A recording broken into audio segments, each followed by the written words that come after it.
Alright guys, today we're gonna get some work done on the old Galaxie.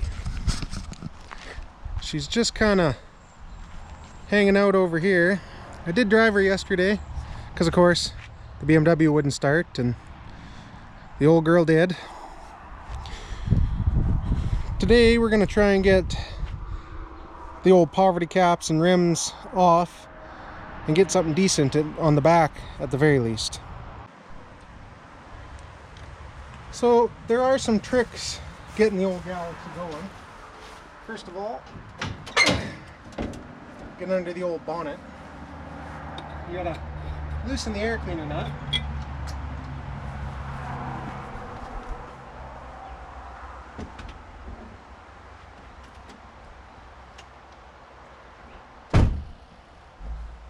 Then you get your trusty bottle of yellow water and just give her a lot. And don't worry, it's gonna take more than once.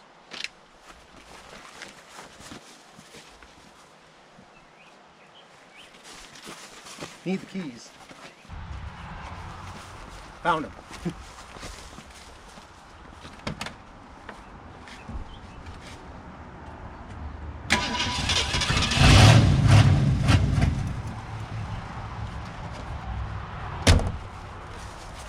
Now, try number 2.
So you see what I mean when I say I can put them together, but my tuning, not quite there.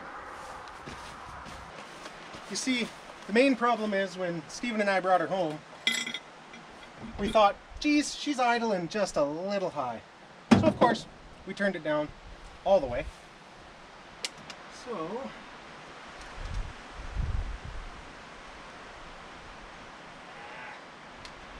we'll give her a half turn.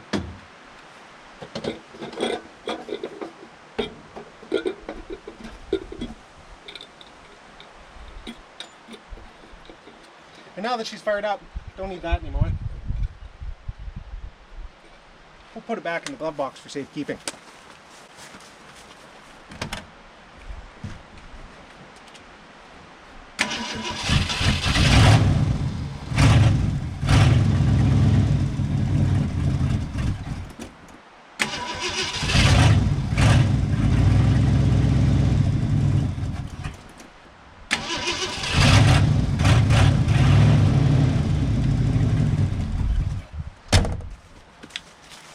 Maybe it needs more than just a half turn. I had to show this to you. So, the reason she doesn't like cold starts is because she's got a little bit of a fuel leak in here. And it's not so bad. I mean, it's kind of a fire starter. You can see it dripping in there. But after it sits for a couple hours, she kind of loses all her prime. We're gonna give her a little bit more on the old idle screw and see if we can't make her run like new.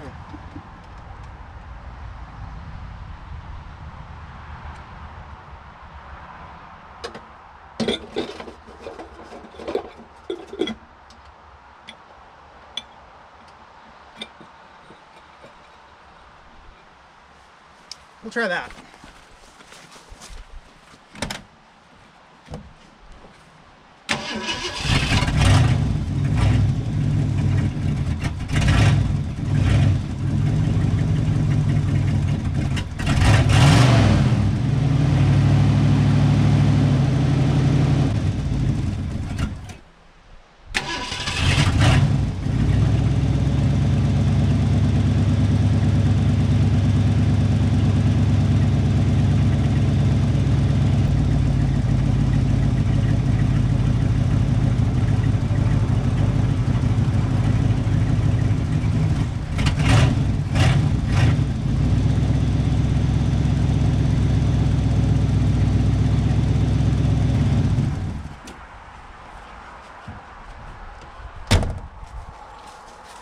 Well, anyway, you get the idea.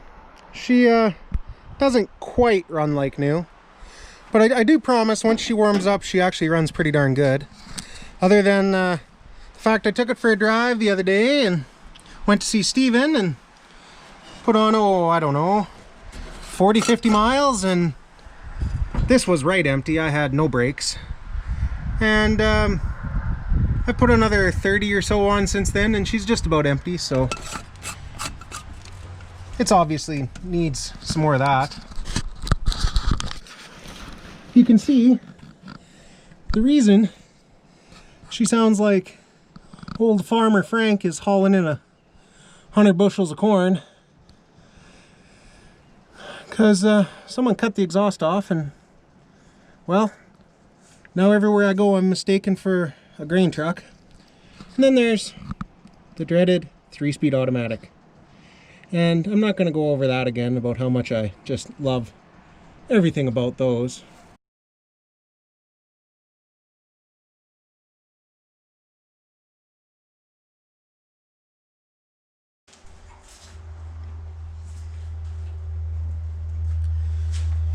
Now that we got the old girl in here, I'll show you a trick I learned. I learned this from Derek on Vice Grip Garage, whether he knows it or not. See if it works.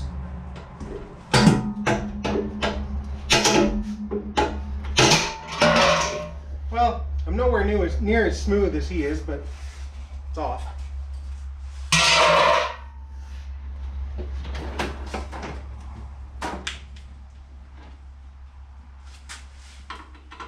Look at that, first guess.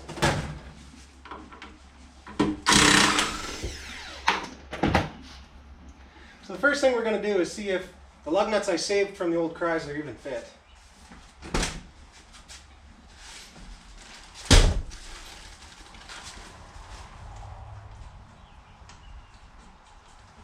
We're in luck. So I'll get the old back end up here, and we'll get some tires swapped on. I'll move you guys down so you got a better view.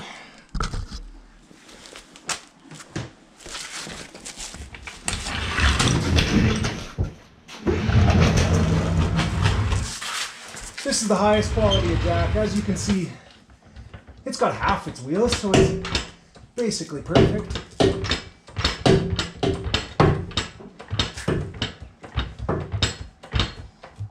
And it works really, really well.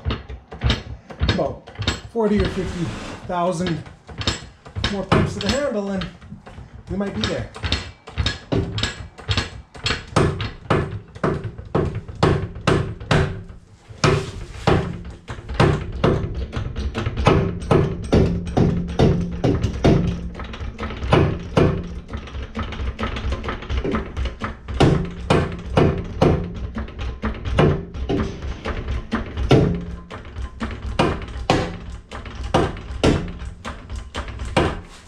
That ought to be enough. And we'll use these jack stands because, as you can see here, they're certified.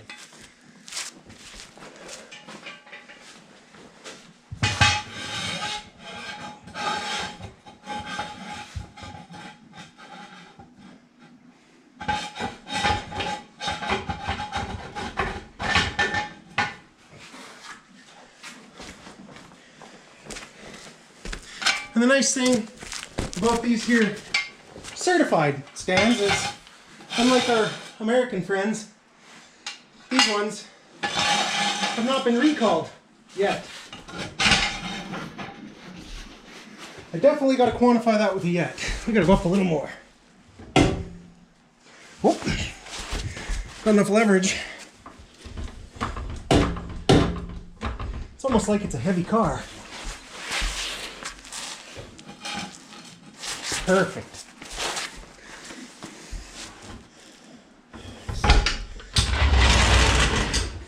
And now, I'll show you the excuse I use when I tell my wife that I needed to swap the tires here. If you look right here, I don't know how well you can see that, there's some nice pokies coming out of that there tire. So she was coming apart, and I did notice that it had a vibration when I was driving down the road. And that, and what looks here like some broken belting right here and right here. I think that explains that nasty little vibration we had. There, good enough. Good enough for the gals I roll with anyway.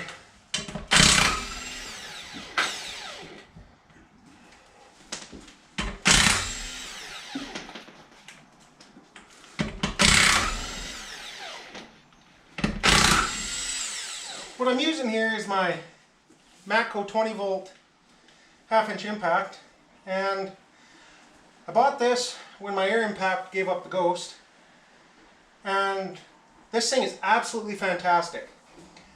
But after I had to have it rebuilt because I was doing grater blades with it, I decided, you know what, I'll just use the 1/2 and 3/4 Milwaukees at work.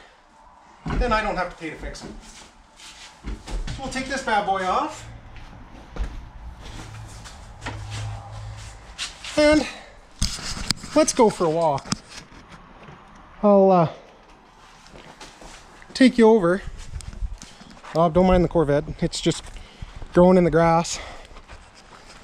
Through my collection of garbage. Past the old tractor that I used to haul the manure from the horses. And I gotta be around here somewhere. Oh, would you look at that? I'm just gonna grab this guy and carry it in, and I'll meet you guys back inside. Now, I know what you're thinking. You're thinking, geez, Mike, why don't you wear a brighter color? We can't really see you. Well, I just got home from work and gotta wear high vis at work.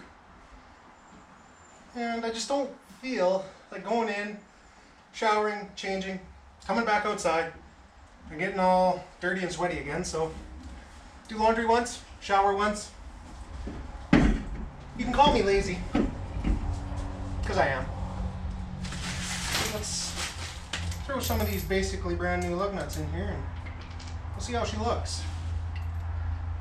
Now, these are the type of lug nut.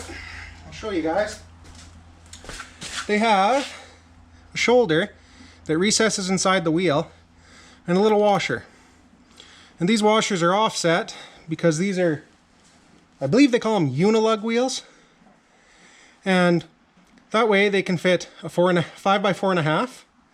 If you use a centered washer, it'll fit a 5 by 4 3/4, like your standard Chevy car.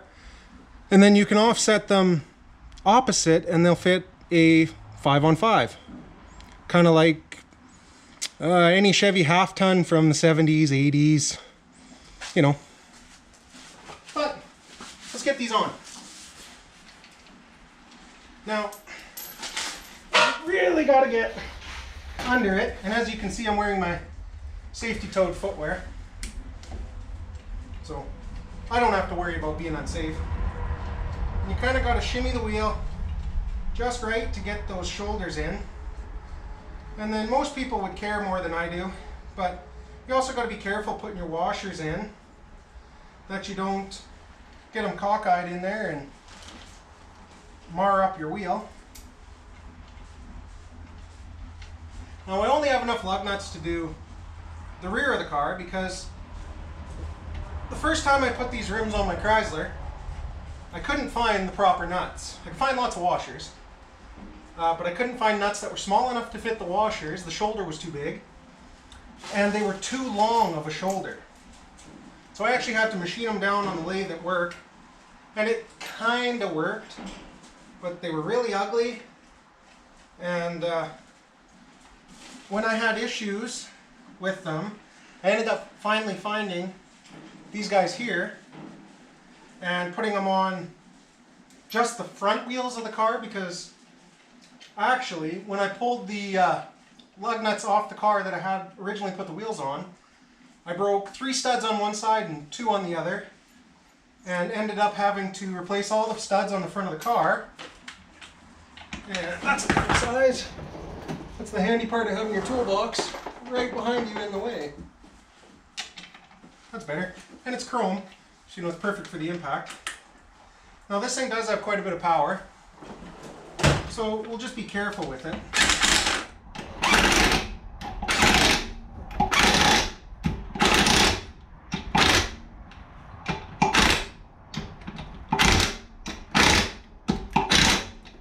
And then, let me get up off the ground, and we'll grab our torque wrench, which by luck I just happen to have here instead of at work where most of my tools are. And since we don't know the torque, we'll go to an even 100.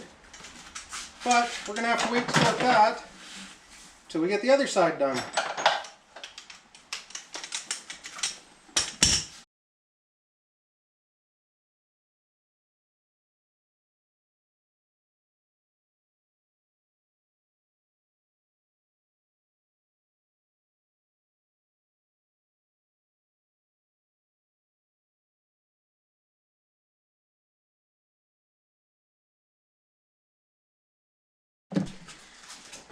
Okay, here we go.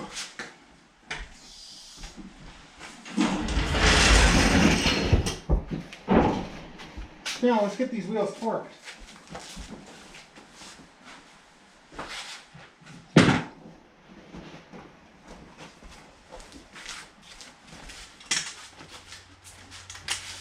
Sure would be nice if I had a long extension, but you know, you make do with what you got.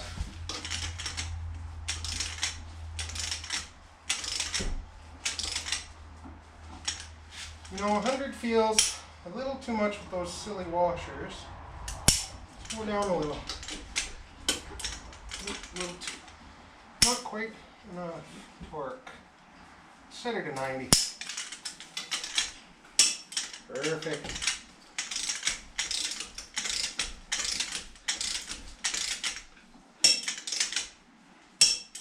Now as you can see, I didn't go really crazy with the impact, because it's really easy to go too much, and then you'll put your torque wrench on and go, oh, I'm there. When really, my 90 foot-pounds is 790, and next time I go to take the wheels off, well, all new studs for me. So, you can see I gotta go quite a bit with them to get them where I want them. Most of them anyway. And that's a good thing. Because a little now pays off big later. Take my word for it. And I'm a fat guy. I will find the laziest and easiest way to do things. But sometimes, cutting corners just ain't the way to do it.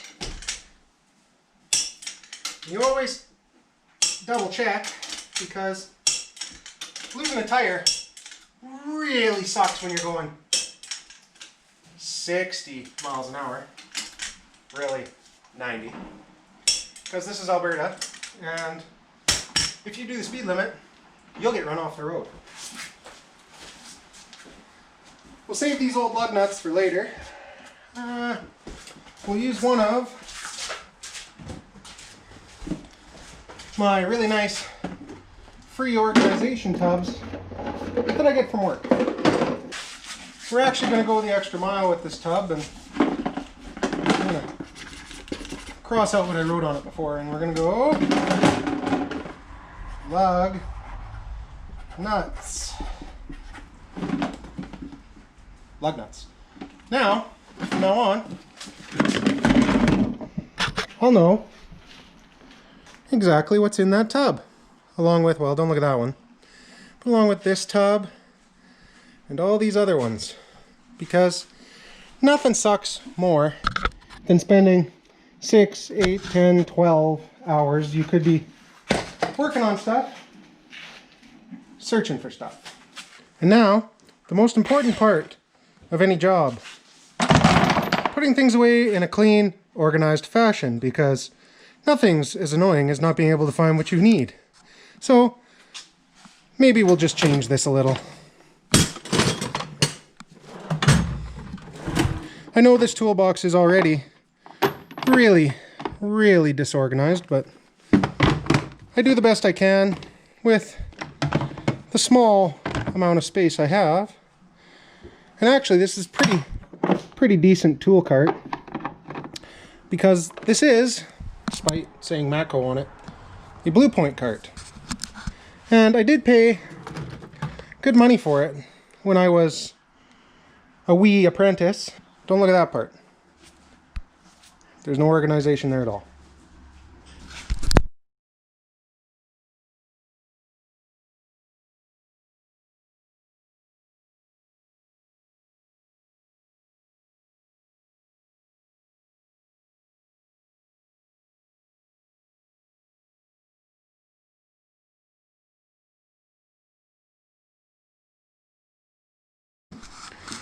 Now, I don't know if you guys noticed the noise in the background, just the subtle sound of munching, but that was a little hashtag here, and big beautiful spot. And I must say, they're being pretty good boys. I've had the door open, in and out with the Galaxie, and we know she's not quiet, and in and out with the tractor, and working not 5 feet from where they are having their supper. And those boys were really, really good. Let's go have a look at the car. Come out here into the glaring sunlight, and I need to get lug nuts and get the front wheels on, but the back ones are on, and I know what you're all thinking. Black rims, Mike.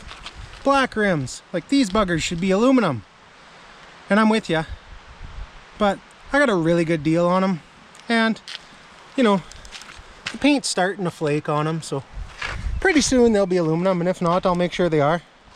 But the main important thing about it is now, when you get down on her, just ignore old Dumper here, when you get down on her, she doesn't look so darn ugly now.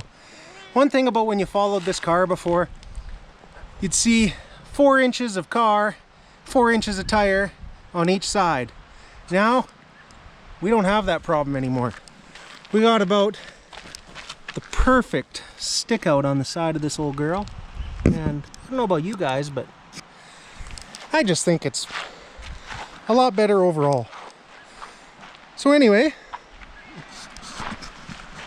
thanks guys for hanging out with me on a beautiful Wednesday evening, other than the wind.